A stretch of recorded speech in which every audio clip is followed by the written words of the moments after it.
Welcome to ChristiTutionalist Politics Podcast, aka CTP, in association with TheLibertyBeacon.com, and I am your host, Joseph M. Leonard, and that's Lenard. CTP is your no muss, no fuss, just me, you, and occasional guest type podcast. Really appreciate you tuning in. As Graham Norton would say, let's get on with the show! Hey gang, welcome to the show. For those on the video behind the scenes, you can again see I'm wearing my Rick Springfield singer-songwriter t-shirt from his Shock, Denial, Anger, Acceptance tour, and that's because I've got yet another singer-songwriter on. So I thought, well, this is the close to apropos shirt I have. So welcome to the show, Robert Roos. Yes? Thank you very much for having me. Much appreciated. And I kind of go by Robert, but Robert, you're not too far off because I am I'm originally from Canada, and I'm from the French speaking part of New Brunswick. There's where I'm from, pretty much everyone bilingually speak English and French. So I went to a completely French school from grade 5 to grade 9. So I was called Robert. But in the U.S., with your album, you go by, generally the country stations will call you Robert Ross. Yes, that's right. Yeah. People keep asking me if that's a stage name because they figure it's a stage name, but no, that is my real name, Robert Ross. Okay, I wasn't going to think to ask that, so hey, glad you volunteered it. But at any rate, also the tie to Rick Springfield, he's originally from Australia. You've got Australian heritage also in you. Yeah, great artist, Rick Springfield. Great admiration for his music, and that's a flashback for me. But the Australian connection is what? Well, I'm a dual citizen, Canadian Australian, and I took my Australian citizenship on in 2014. I moved from Canada. I grew up in Canada. I was born in Canada, and I grew up there. And then I moved to Australia in 2009. And then took on my Australian citizenship in 2014. So I carry 2 passports, the Australian and a Canadian now. Or as I like to joke, I'm in Detroit, so I could literally, I'm in Wyandotte, a downriver Detroit suburb, right on the Detroit River. I'm almost, if I weren't such a wimp and out of shape, I could almost literally go down a couple blocks to the river, throw a rock at Windsor, Ontario. You're so close. You're so close. You could be almost considered a Windsorian. Yeah, right. or as I like to say, Canuckians. Canuckian. Right? Yeah. At any rate, and in all seriousness, you're not here to joke about that. Indeed, you are a singer-songwriter. What? Well, let's. Back up. All right. You kind of said where you're from, but what else about, growing up and your influences growing up that may have made you become a singer-songwriter? Yeah, where I grew up on the east coast of Canada in New Brunswick, it was there's always house parties going on and people singing, and that was the kind of entertainment we had on the weekend. People weren't going out to clubs. There were dances that happened at a social club and things like that. But for the most part, a lot of people hung out and go to a friend's home, and there'd be a big house party, kitchen party, kind of thing. And so music kind of developed in me that way. And then my mom, she was always singing. She had such an ear for music. It was amazing. And back then, didn't have YouTube and all those other things where you could rewind, and that she could listen to a song on the radio and then write it down just from hearing it the first time. Wow. Absolutely incredible. Yeah, incredible. Every once in a while it'd take her a couple of goes at it to listen to the next day to hear the song again to get the rest of it. But she was phenomenal that way. She was always singing around the house. And so that's where that developed in me. Yeah, I grew up in musical family, so I dabbled in writing and recording music in the late 70s and 80s. But unlike my dad, I never got a record deal, so I'm an author instead today. But my dad, nor was I ever really in. I I appreciated polka music, but my dad was the creator of Ted Leonard Jr. and the Polka Kings, and they've got 3 albums. Oh, So cool. so yeah, I grew up in music also, and a lover of it from that. And I indeed did try to go into it, but it never panned out. But so Mm. here we are today. So I'm glad Yeah. it worked out for you. Well, it's getting there, and it worked out for you too. You're doing well. Like I always say, could be better, could be worse, right? Absolutely. Absolutely. It doesn't matter how bad we have it. It could always be worse. We have to be very grateful for what we have.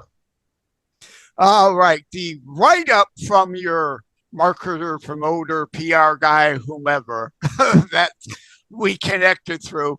Robert Ross is set to captivate audience with new singles Drink 'em Down and Mama Song on July 26th. Well, by the time this airs, they will have dropped already.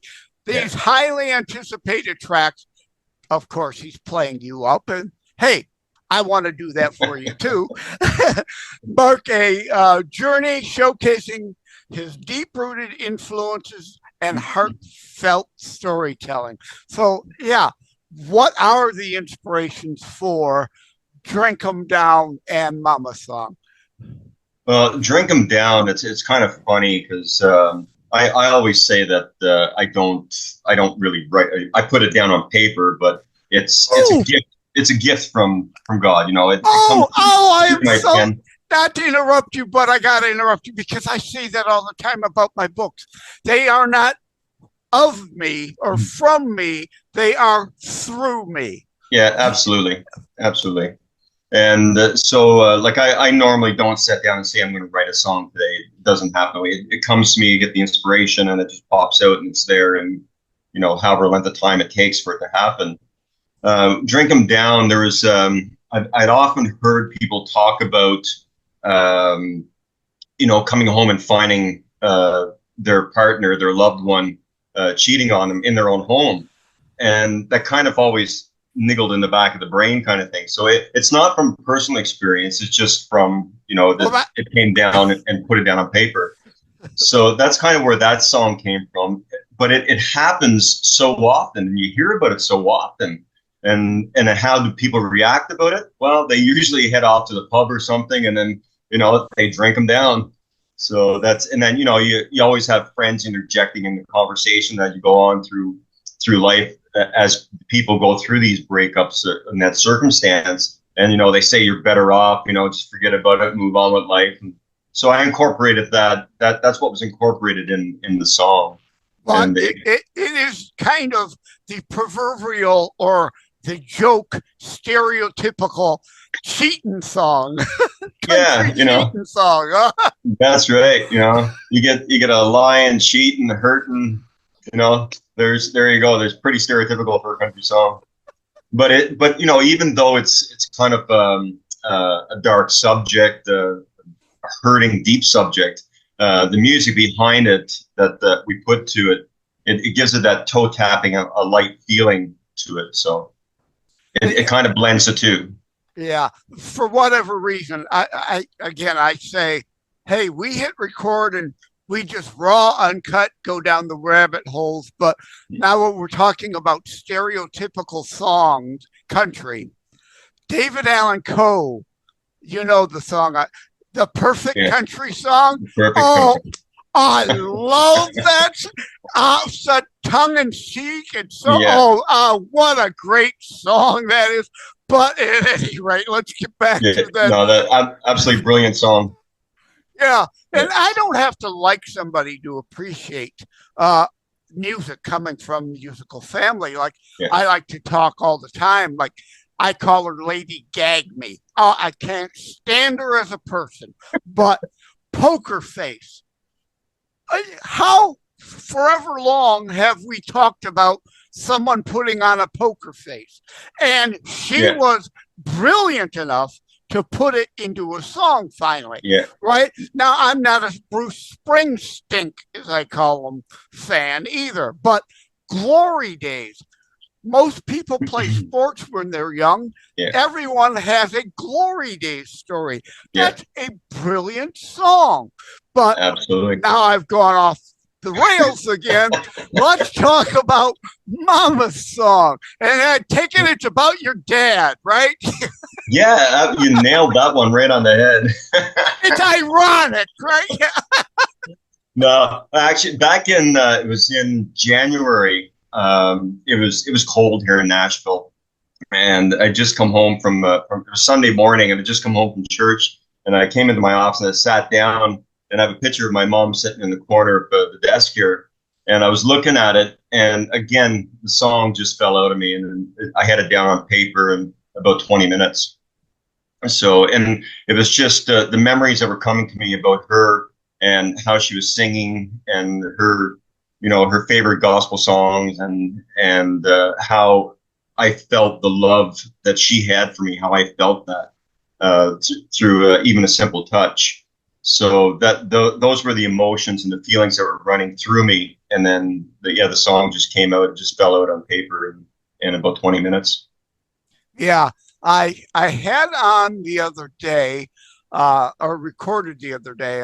Again, who knows how the order of these shows will drop, but someone else with Richard Lynch, I think it was with the same agency, and we were talking. He's doing a whole album of covers, so that was kind of interesting. And Conway Twitty came up during that discussion, and I see in the notes here it claims you were influenced by country legends such as Johnny Cash, love him, Merle Haggard, love him. I also, George Jones, all those. Someone mentioned Vern Gosdin the other day. Like, oh, wow, that's a name I haven't heard in forever.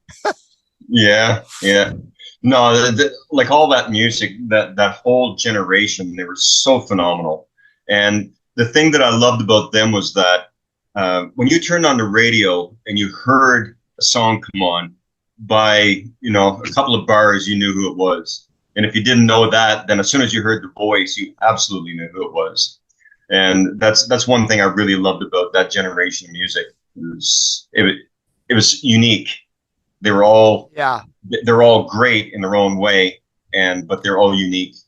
Yeah, and for whatever reason, Freddy Fender, "Till the Last Teardrop Falls" popped into my head. It's like, a whole flood of my youth of country artists are flooding through my brain right now. It's like, because I like classical, though I don't listen to that very much, to gangster rap, don't listen to that very much either. But my preferred genre is more like a heavy metal kind of side, but love country, love pop, love light rock, love heavy metal. My dad, again, Ted Leonard Jr. and the Polka King. So my last name is Leonard. It's not French. To your French roots, it's not Leonard. It was probably LeonardDetroit at some point. Shortened to Leonard, but I'm also Italian and German on my mother's side. So I grew up with so many Elvis and so many brands and blends of different range and genres of music that I've come to appreciate it all. So unfortunately, I think a lot of people kind of get stuck and limit themselves. So if they're not a country fan, why do they need to get this album? Well, it's just good fun, and there's a good mix. There's a good mix of it, and it's songs that people can relate to. Everybody knows someone that has gone through a breakup, or they have gone through a breakup themselves in different degrees of a breakup. Everybody has their mama that they love, whether they're still here with them or they're with God. With those two songs, and then there's a lot of other fun tunes on the album also. there's one on there called Zoe the Hell Raising Angel, about heading down to Broadway, and being led astray by this lady, So there's lots of fun in it, and it's I try to kind of equate my style of music to the 90s country with a little bit of taste of traditional and a little splash of rockabilly. So it's a good, it has that beat, like the 90s beat, that keeps the song rolling and pushing and driving. So that's kind of the whole feel of the album. Not the old kind of also stereotypical twangy country. Yeah. But I've incorporated, like I have steel guitar, I have fiddle, I have banjo incorporated into them, but it's blended in there. My producer did a wonderful job of, blending all these instruments in together. So it has a great feel to it. It doesn't have that twang, but you can feel an essence of it. But, it doesn't have the rockabilly, but it has an essence of it. So it's kind of a neo-traditional style of country music, which is the genre that I tend to relate to more. Okay, another way off the beaten path rabbit hole I'm going to go down, because some people will see this on the behind the scenes video version as opposed to the 20 plus audio only platforms that it mainly is carried by. I see behind you Soar with the Eagles poster. Purposefully placed or just happens to be there? What's that influence on you? Well, yeah, it's great, and it's true. I've always felt that in my heart, and I actually have an eagle tattoo on my shoulder. So eagle is my I don't know what, a spirit bird, spirit animal. Yeah, I have a connection to the spirit of an eagle because they, the gracefulness of them, the beauty of them, they're majestic, and they can soar above everything. It doesn't matter what it is, all the rubbish that's happening anywhere, they can just pop up in the air and just float there and glide and soar above it. But yeah, that poster there, my beautiful other half, Sue, she got that for me when we moved here to Nashville.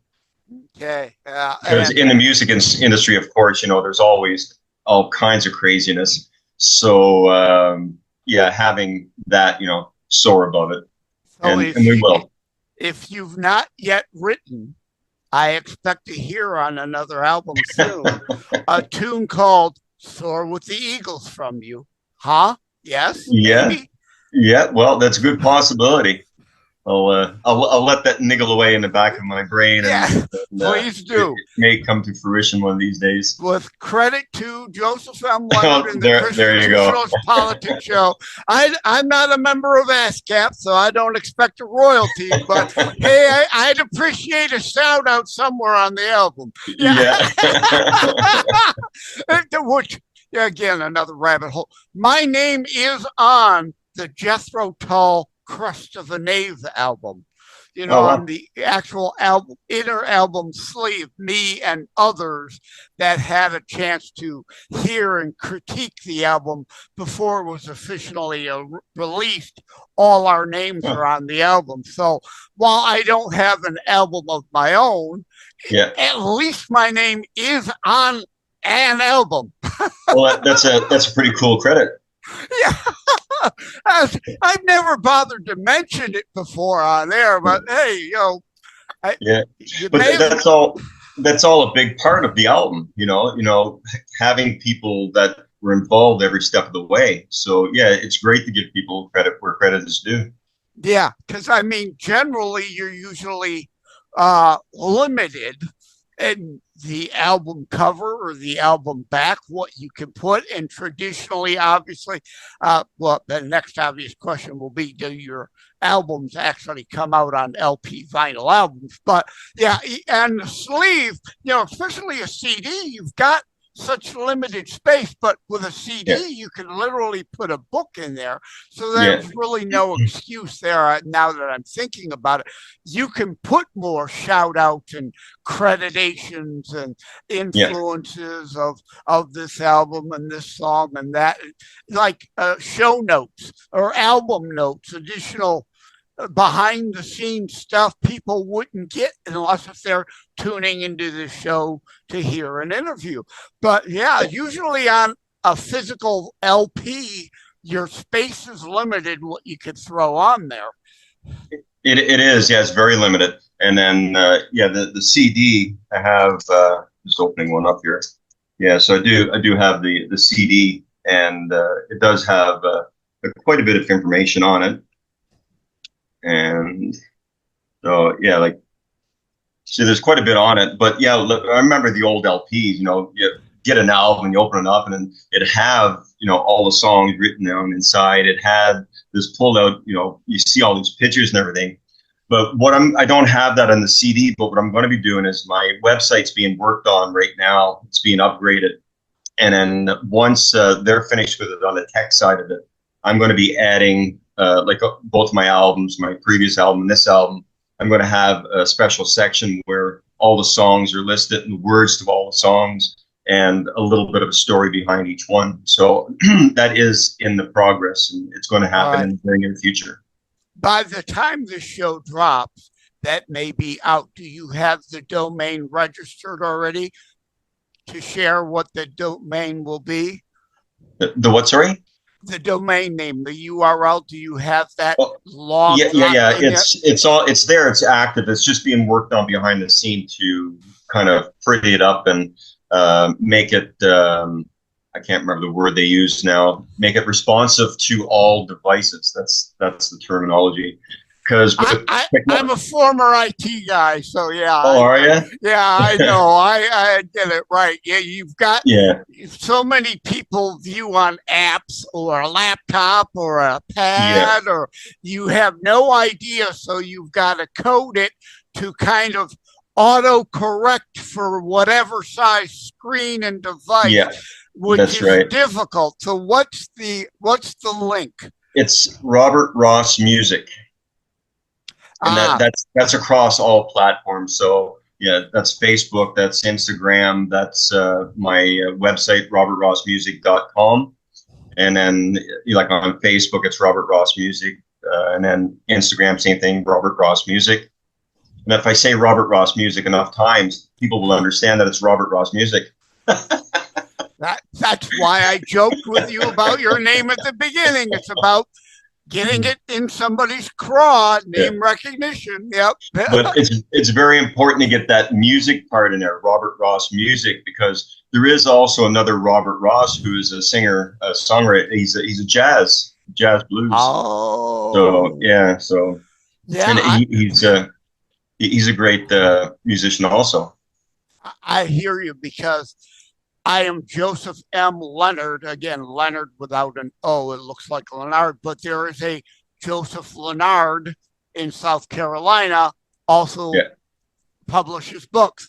So yeah, you've got to be.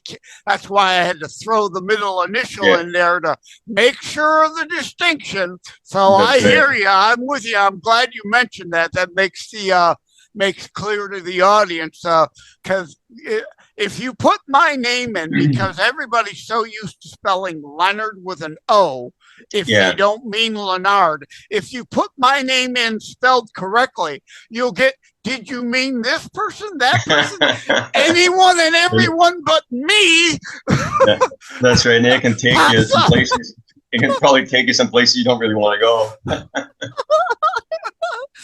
So I'm not the British General Robert Ross, and I'm not the painter Bob Ross, and I'm not the blues player Robert Ross. So you have to find me Robert Ross Music, and you can find me across all platforms on that. Mm-hmm. Oh, that's good. That's good. I like to keep my shows relatively short, because these days I call it the twatter attention span. Right. Give me a headline. Give me a soundbite, even though those could be deceiving and misleading.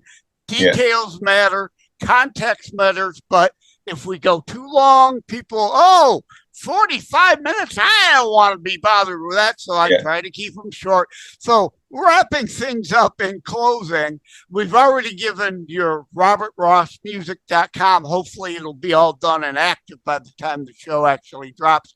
What else would you like to share as we close out the session? Yeah, just, if people wouldn't mind to call up their local radio stations, request the songs, Drink 'em Down, Mama Song, and they're both out there now in the big wide world. You can download them on all the streaming platforms. There's Apple Music and Spotify and whichever other platform they so desire to use. So you can find me out there, Robert Ross, on those platforms. So going to be pushing these next two songs for the next little while. Going to be heading out on a radio tour in the very near future. So I'll be hitting some towns here, there, and everywhere throughout the U.S.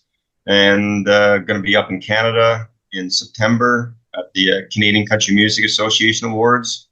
And just pushing these songs. So if anybody wants to hear them, head on over to the platforms, Robert Ross Music. And be sure to drop me a note, say hi, let me know where you're coming in from. Yeah, people that are watching on the behind the scene video can see me holding my remote in my hand, and I'm doing that for a reason. I'm not finding them. I don't know where they are, but I was looking for on my dish, there's the Sirius XM channels. I take it there is a country station. Do you have expectation that the Sirius XM country channels will hopefully carry your? Yeah, that's part of the drive that's coming up now. There's been a lot of stations that have picked it up already around the world, in Australia, Europe, throughout North America. And so we're looking at, because I've done quite well in Australia, but coming to the US, I'm a new fish in the bowl kind of thing. So it's trying to establish my place here and make my mark. And in order to do that, I need to do a lot of pushing behind the scenes, and I have a lot of great people help me with that along the way. So trying to make my place here in the U.S. so that I get known and get on the bigger play stations, the big reporting stations, Sirius XFM, I believe it's called, and there's a few other ones too. So that's going to be part of the push when we head out on tour for the radio tour, is to start pushing it more and more, just to develop my name in the business. Yeah. Oh, so to close this out, let me put it in, how people joke about English, Spanish, Spanglish. They put this in Canuck Australian. It's like, put another shrimp on the barbie and have a good day, all, and don't be sorry. And throw an A at the end of that, and you get the Canadian content too.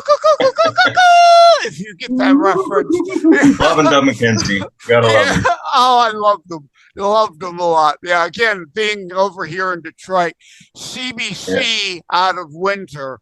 Yeah, got a lot of that growing up. Yeah, I'm sure you would have got the Red Green show too. So keep your stick on the ice.